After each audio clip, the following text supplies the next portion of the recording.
Здравейте! Днес ще ви покажа моята къща за кукли и нека да започваме. Така, първо това е вратата. Това са кукли страни, не са моите. Така, тази къща имам плакати, защото това беше плакати. Това са плакати, това ще ги разгледаме. Първото нещо, което има тук са тези две стойки, като двете са мои, на моите две кукли. Имам и още една. Имам много кукли, но те са или са изпочупени, или са неизгодени. Тук в това държа аксесуарите на куклите си. Това е чантата на Клодин. Лампата на Драколора, това не е минута от тази серия, но съм служила. Ето това, което е на тази кукла. Маската на Спектра. Роклят на Клодин. Гребенът на тази кукла. Прилепът на Драколора.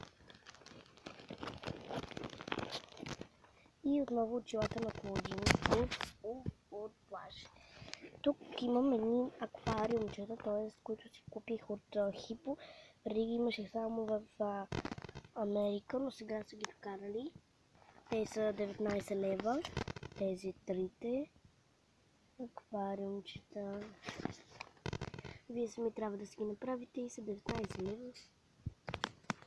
Имаше и чанти на Шапкинс, те ми бяха някъде около 15-20 лева, така че ако докарате фигурки на Шапкинс по 6 лева, пак ще си ги купя, защото в Англия са 6 паунда, а тук ще са 12 лева, което си е скъпо. Но какво да се прави и това държите. Сега да подменим го в следващите неща. Това е едно диванче, което сама го направих. Взех две гъби, залепих ги, сложих в плати. Бавно ми помогна да го заширим. Тук имам един направен телевизор. Това са трите кукли на сестра ми. Хаулин, един от Флаш, аз имам същата и Спектра. Тук има плакат. На горния етаж тук има стълби.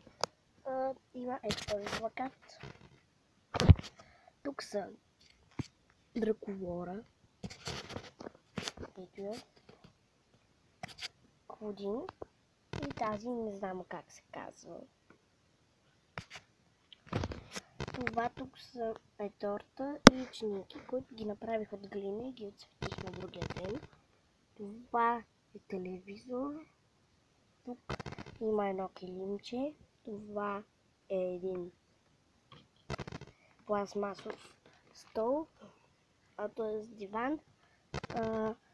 Тук има туалетната. Тук има едно огледалце, което аз сложих. Един душ. Това е тук за разни неща. Ще им направя от пластилин сапуни. Тук да слагате сапуни. Тук е това ръцекопата. Това е туалетната. И да. И ето така изглежда къщата. Не се спомням колко пари струваше. Бях много малко. Мисля, че струваше някъде около 100 нещо. И да, това беше път. Чао!